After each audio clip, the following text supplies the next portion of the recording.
Hello నమస్తే, మంచిగా ఉన్నారా? మేమైతే ఇవాళ పాపని వెయిట్ చూపించడానికి ఏదో వెళ్తున్నాము. అది ఎక్కడికి అనేది చూపిస్తాను ఇప్పుడు మీకు. ఏం లేదండి, అంగన్వాడీ కేంద్రానికి పోతున్నాము. మాకు కొంచెం దూరంలో ఉంటుంది అనమాట అంగన్వాడీ కేంద్రం. ఇక్కడ రోడ్ వేసిరు కొత్తగా, అందుకని చెప్పి మళ్ళీ బండి పక్కన పెట్టేసి పోతున్నాము. ఇక్కడ పక్కన ఒక పార్క్ ఉంటుంది, మీకు చూపిస్తాను. ఆ పార్క్ ఇక్కడ ఎవరికైనా కొత్తగా పడ్డది పార్క్. ఇక్కడ ఎవరికైనా ఈ పార్క్ తెలిస్తే కామెంట్ చేయండి. ఎక్కడ ఏందనేది నాకు కామెంట్ చేయండి. మా ఆయన అడుగుతుంది పార్క్ ఓపెన్ అయిందా లేదా అని చెప్పి, మా పాపని తీసుకొద్దామని చెప్పి. కానీ ఎప్పుడు అయిందంట, దసరాకు ఓపెన్ ఉందని చెప్పి చెప్తాడు మా ఆయన. మొత్తానికైతే ఇక్కడ అంగన్వాడీకి అయితే వచ్చేసినాము. లంచ్ పట్టుకొని అయితే అక్క సైన్ పెట్టించుకొని ఎగ్స్ అయితే ఇస్తుంది. నేను ఎప్పుడైనా కూడా ఒకటి డబ్బా తీసుకొని పోతే, ఎందుకంటే ఎగ్స్ గిన్నె పగులుతాయి అని చెప్పి నేనైతే డబ్బానే యూజ్ చేస్తాను.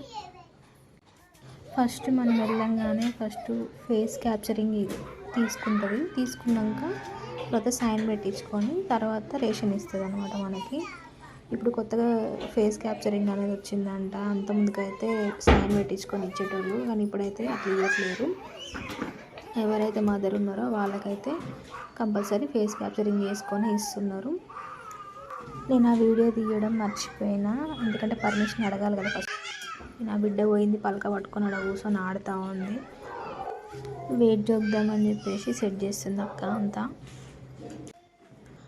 అయితే వెయిట్ జోకేటప్పుడు ఏంటంటే పిల్లలకి షర్టర్లు డైపర్లు వేయొద్దంట. అది కూడా వెయిట్ కింద పడుతుంది కదా అని చెప్పి అదే చెప్తుంది నాకు అక్క. అక్కడ డైపర్ వేయొద్దమ్మా, అది కూడా వెయిట్ ఎక్కువైపోతుంది అని చెప్తాంది. సరే లెక్క ఇంకోసారి అట్లా వేసుకురానని చెప్పిన. మొత్తానికి అయితే వెయిట్ చెక్ చేసిర్రు. 9.3 ఏమో ఉంది పాప. 16 monthsకి 9.3 అనేది కరెక్టేనా కాదా అనేది కామెంట్ చేయండి. అయితే ఈ అక్కను పర్మిషన్ అడిగి అయితే వీడియో తీసుకున్నా. ఏం కదమ్మా తీసుకోమని చెప్పింది నాకు. అయితే మీకు ఏమన్నా అంగన్వాడీ నుంచి ఇన్ఫర్మేషన్ కావాలంటే నాకు కామెంట్ చేయండి, నేను అక్కను అడిగేసి ఇన్ఫర్మేషన్ అయితే ఇస్తాను. ఓకే అండి, ఈ వీడియో కనుక మీకు నచ్చినట్లయితే లైక్ చేసి షేర్ చేసి కామెంట్ చేయండి. ప్లీజ్ సబ్స్క్రైబ్ చేసుకొని సపోర్ట్ చేయండి. Bye bye.